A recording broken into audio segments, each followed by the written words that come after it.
The New York Mets continue to be remarkably patient in free agency. Will that eventually pay off for them, or will it blow up in their face?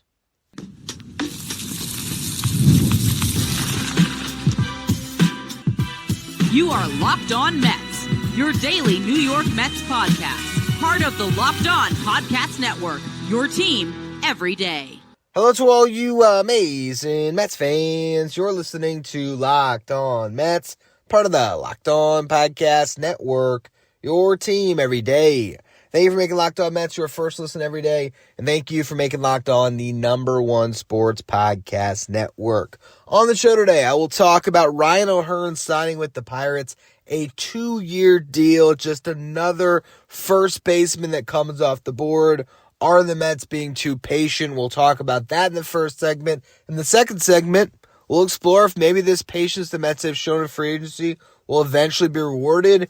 And then in the final segment, I want to talk about the one free agent the Mets were linked to on Tuesday, and that is Austin Hayes. Before we get to any of that, though, I'm your host, Ryan Finkelstein. I've been covering the New York Mets on this show since the 2019 season. This is the #1 daily podcast on the New York Mets. If you want to find any of my written work, you can do so over at justbaseball.com, where I work as the editor-in-chief.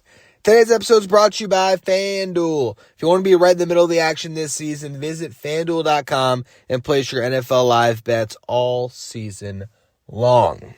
Now, for those of you who listened to the show yesterday, I predicted that some big news would drop for the Mets between 1 o'clock and around 4 o'clock in the afternoon as I was flying to visit my sister and her family for the holidays.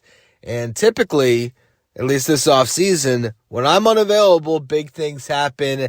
Not really the case, but there was a signing that took place during that window, and that was Ryan O'Hearn landing a 2-year, $29 million deal with the Pittsburgh Pirates.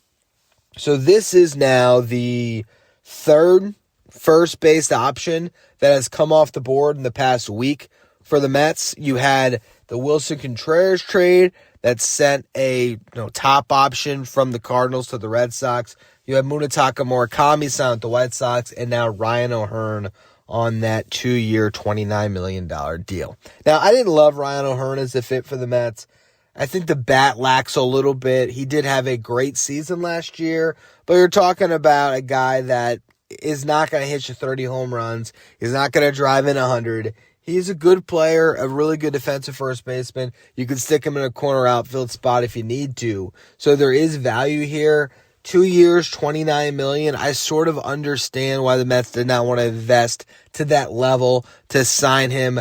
I honestly think if you're just talking about the bat and not focusing on the glove, the Mets can get more offensively out of Mark Vientos this season than Ryan O'Hearn. But if you wanted a solid defender who was going to be an above-average hitter, Ryan O'Hearn did make a lot of sense. And there has been so many options that have come off the board. On yesterday's show, we talked about some trade candidates: Christian Walker, Yandy Diaz, Isaac Paredes. I think all those guys are probably better hitters than O'Hearn. Walker's not coming off a better season, but I mean, he has in the past shown the ability to be more of a run producer than Ryan O'Hearn. And prior to this season, in 2025, Christian Walker was arguably the best defensive first baseman in baseball. So you still have that in there where I can understand why you might prefer trading for Christian Walker rather than signing Ryan O'Hearn, although Christian Walker makes more money than O'Hearn. But with all of these different moves that have been made by other teams, the Mets continue to sit back and they continue to be patient and they're letting the market come to them. But at a certain point, you have to wonder, will the market just fly past them? Are the Mets going to get to a point where the good free agents are all gone because they just continue to be so passive? And there's two sides of this for me, where there's one side that has faith in this front office despite everything, that thinks, all right, well, they know what they're doing. They know how to read markets. With Jorge Polanco, they saw that the market was moving fast. The Pirates were in. Funny enough, they end up probably giving a lot of the money they were planning to give Polanco to O'Hearn here. But the Pirates were in on it. The Mariners were in on it. And so the Mets jump out in front, give Jorge Polanco $40 million, and get that deal done. They went out and ahead of the market on Devin Williams, where it seemed like things were materializing for Devin Williams quickly. They didn't want to miss out on that. They got a deal done. So I do trust the front office to be able to read markets and understand, depending on the segment that they're trying to address their roster on, depending on whether it's through trades or free agency, that they're not going to be left holding the bag, and it's going to be Austin Hayes. O'Hearn's off the table. It's going to be Austin Hayes in left, and they're going to sign Paul Goldschmidt at first base. I'm still not going to expect that level of ineptitude where they're just at the very end of free agency, plucking a couple names to plug in and hoping that it works out. I am still holding out hope that there's a bigger plan, but I understand the frustration of Mets fans right now, where even when a Ryan O'Hearn signs with the Pirates, you look at the deal and you say, why couldn't the Mets have done that? Why couldn't the Mets have given Ryan O'Hearn 2 years and $29 million? And if they did, wouldn't he take it? Wouldn't he rather be a Met than a Pirate? Wouldn't he rather have a chance to win than go to a Pirates team that is still, even with Brandon Lau and this addition, running on a lineup that has a lot of below-average hitters? And yes, Paul Skeens is awesome, but so much has to break right for the Pirates to be a winning team. You'd think, okay, with O'Hearn, the Mets could have matched that offer and they would have had him. With Munetaka Murakami, they could have matched that offer and they would have had him. With Wilson Contreras, I talked about that trade package. If the Mets had put Jonathan Santucci on the table, I think they could have had Wilson Contreras if they wanted him.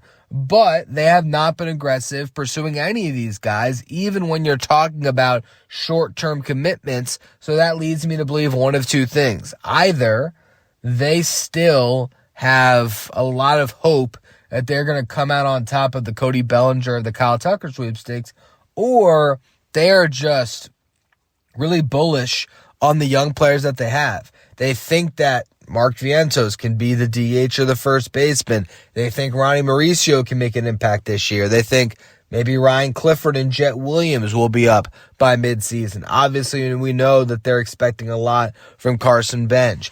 I understand where this farm system is at, and I get the inclination, I should say, to afford a lot of these young players the playing time to establish themselves. You need to keep that door open for the young talent that can help prop you up, not just for the upcoming season, but for years to come. At the same time, I don't think that you could go into spring training having only replaced Pete Alonso with Jorge Polanco, having only replaced Jeff McNeil with Marcus Semien, having not replaced Brandon Nimmo, or having replaced him with Austin Hayes, who again we'll talk about in the final segment, and go in with your head held high and say, we're just as good. We're fine. Especially when it's not like the Mets have invested heavily on the pitching side. If the Mets had gone out and they already had picked up Framber Valdez, and they had, along with Weaver and Devin Williams, had gone out and they traded for Adrian Morejon, so their bullpen looks loaded and their rotation looks good, and it's just a lineup that was a little bit lacking. Like in that circumstance, sure, we can talk ourselves into the idea that the Mets have gotten better despite the fact that their offense has gotten worse. But right now, their pitching looks at best the same as it did at the end of last season, if you assume that Devin Williams and Luke Weaver equal Edwin Diaz, which, well, I mean, not even that. If Devin Williams and Luke Weaver equal Edwin Diaz and Tyler Rogers, because that's a big piece from the second half of the season, or post-deadline, I guess, that really was helping the Mets down the stretch. So when you look at it that way, I don't think you can say the bullpen has gotten better this offseason. I think it can get better, but I don't think it's gotten better yet. The rotation hasn't gotten any better. You haven't made any additions. And when it comes to the lineup, it's still looking really shaky.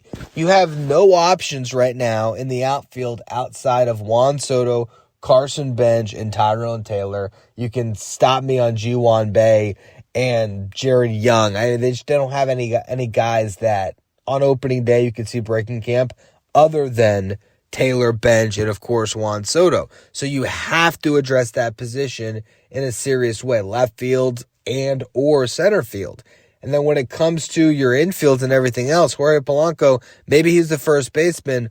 Are you comfortable running out Mark Vientos as the DH? I think I would be, but only under the assumption that they are able to address left field with an option better than Austin Hayes, which again, we will talk about in the final segment. Next, though, I want to focus on how the Mets patience could get rewarded. So that's where we're going to go next in just a minute.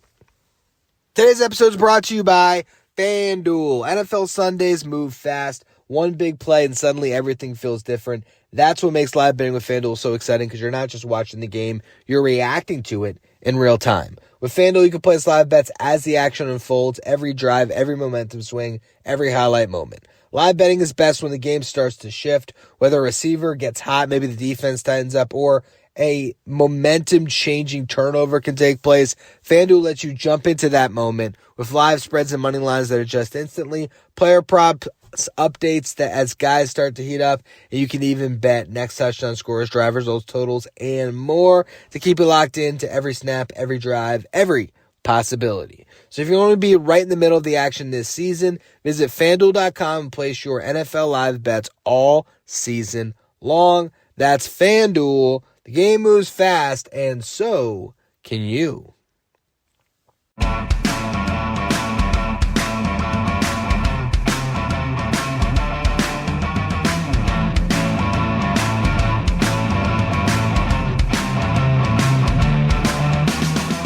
You're watching on YouTube today, do me a favor, hit that subscribe button. Help us get closer to our next goal of 16,000 subscribers. So now I ask the question, will the Mets' patience be rewarded in free agency? There's only a couple of places where I can actually see the patient approach panning out, where we look back and say, man, the Mets played that market right. You have Cody Bellinger and Kyle Tucker. Those are the two obvious ones. At this point, signing either would completely change the complexion of the Mets offseason. They have to address the outfield.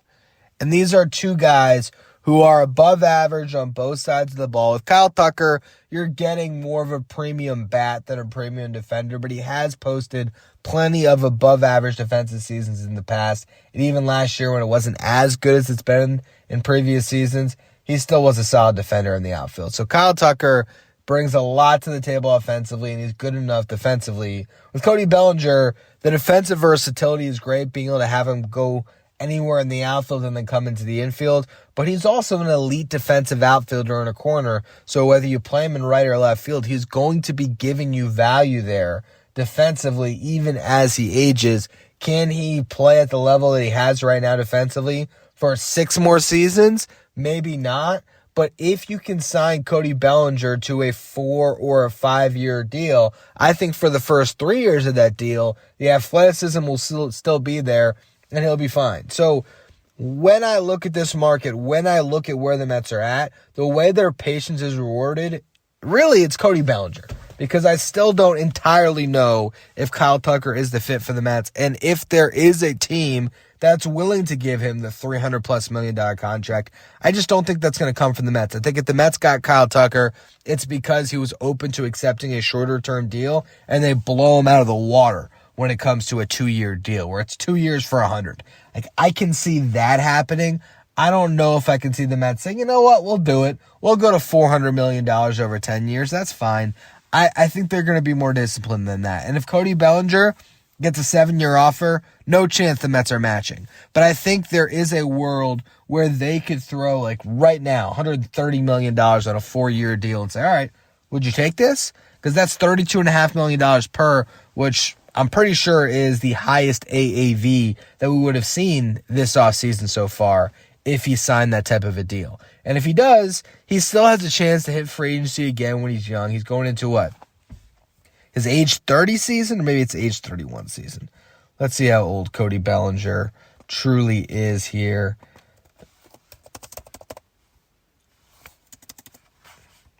All right, Cody Bellinger is currently 30, and he turns 31 in July. So he's going into his age 30 season technically, but he's a summer birthday right in the middle there.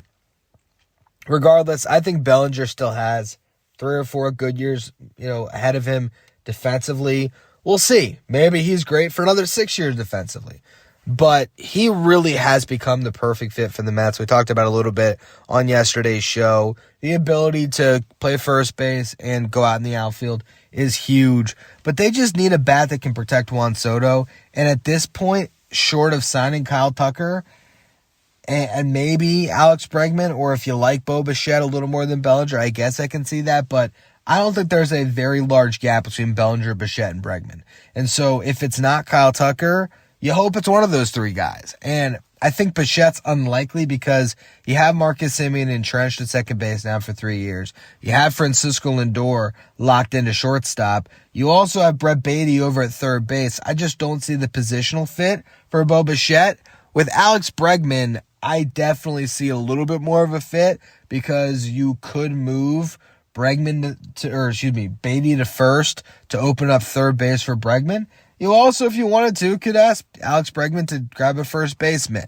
But I think that's a more likely outcome than Bo Bichette. I don't find either particularly likely, though, because I think both of those guys, Bichette and Bregman, ultimately get 5-year deals. And I think if you're going to commit to one player in this free agent class on a 5-year, I'm going with the position of need in getting Cody Bellinger, knowing that even if in a couple years the athleticism dips a little bit, you have a guy that will absolutely play a good first base for you. So I still think Bellinger is the best option. You also have Kazuma Okamoto, who is already at this point coming down to the final stretch here of his posting window. He has until January 4th. So he has this week and next week to get a deal done. If the Mets signed him, stuck him at first base, they're a much better team. So that's another option that they have.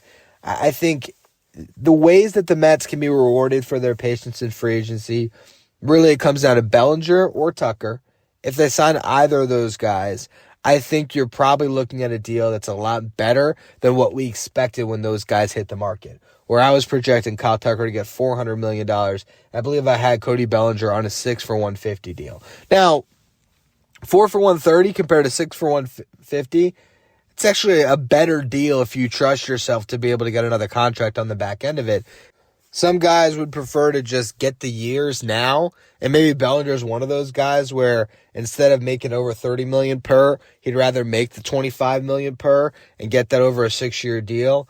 But again, if you give him 4 for $130 and maybe even you throw a 5th-year option on it that has maybe it's a mutual option with a hefty buyout, or maybe instead of just 4 for $130, it's sort of 4 for $140 because there's a $10 million buyout and a $20 million option. I think there's ways you can incentivize it where Cody Bellinger is intrigued by even the shorter term deal rather than getting the 6 or 7 years up front.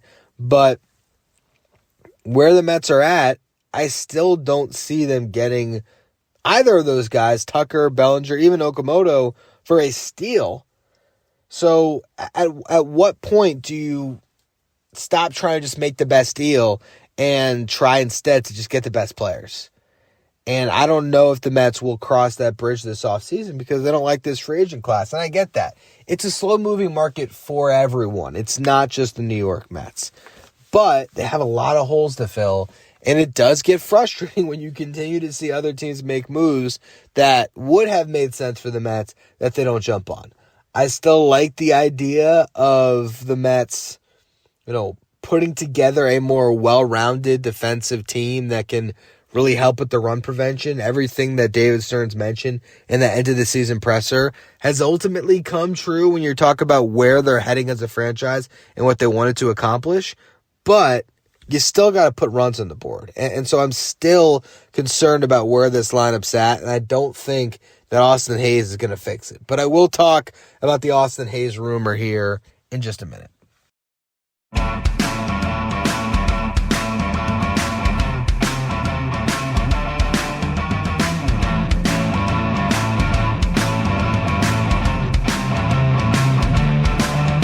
Thank you for making Locked On Mets your first listen every day, and thank you for making Locked On the #1 sports podcast network. You already live your team every day. Now it's time to take it up a level and go ad-free. Join the Everyday Club today and get Locked On Mets with no interruptions, members-only Discord access, and more, all for just $5 a month or $50 a year. Go to lockedonmets.supercast.com or check the link in the show notes to learn more. Now, there was one rumor about the Mets on Tuesday that I figured we'd discuss on the show, and that is Austin Hays as a free agent target for the Mets. Now, Austin Hays was an outfielder for the Orioles for a good period of time. He made his debut in 2017. Did not play a full season, though, until 2021, where in 131 games he hit 22 homers, drove in 71, and posted a 1.8 F4, which is Fangraphs wins above replacement. He matched those numbers essentially the next season. The WAR was identical. The WRC plus also identical, 106 in each season. He only hit 16 home runs, though, in 145 games in 2022. 2023 hit 16 homers, nearly a 3-win season. A lot of that due to some improvements defensively. A 111 WRC plus, a strong year.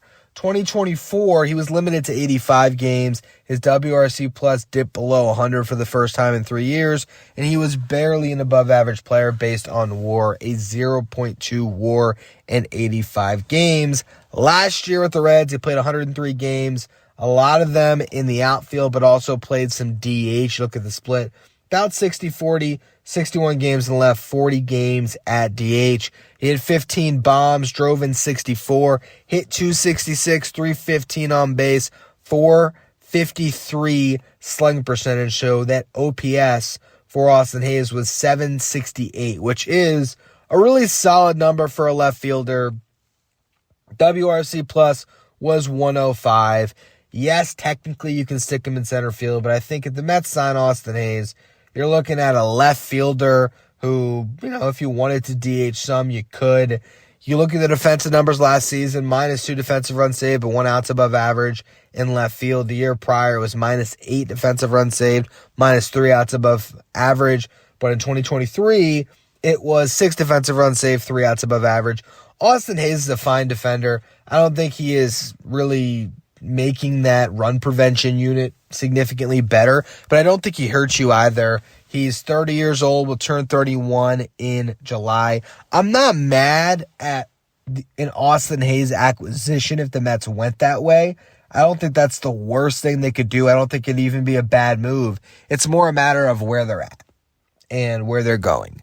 And if Austin Hays is one of your additions, does that mean you're out on the rest of the outfielders? Does that mean that no longer are you in on Cody Bellinger or Kyle Tucker? If so, not Austin Hays' fault, but not a good way to build up a team that's supposed to have sky-high expectations next year. So the whole thing with Austin Hays is interesting because that is the tier of free agency right now that I feel like the Mets should be staying away from. I don't think that they should be trying to sign Austin Hays or Gary Sanchez or even a Randall Grichuk or a Michael Conforto. I just feel like you're at a point right now where your system is so good, I'd rather give those 400 at-bats to Jett Williams than Austin Hays. And I think you're going to get a better defender anyway if you do that in the outfield. Austin Hays, again, not a bad player. He can hit you 20 home runs. He can be a solid corner outfielder for you. He's not going to give away at-bats. It's not like he has an elite strikeout rate, but still 22.2% is not bad. This past season, it was closer to 26%, but his walk rate jumped a little bit as well. I think Austin Hays is a good player. I think it's not his fault that the Mets are where they're at, where if they signed Austin Hays and they're trying to sell the fans on Austin Hays and Jorge Polanco as the outside additions, I just don't think that's going to happen. I don't think the fans are really going to buy into this team unless the Mets make a big splash that excites them, whether that is trading for Jarren Duran or signing Bellinger or Tucker or even signing Framber Valdez. I mean, there's other options in free agency that this team can still go after, but if all they do is these marginal upgrades, fans are going to be livid, and rightfully so. So there's still time. Yes, we're right now into the holiday break here where we might not get any transactions for the next couple of days.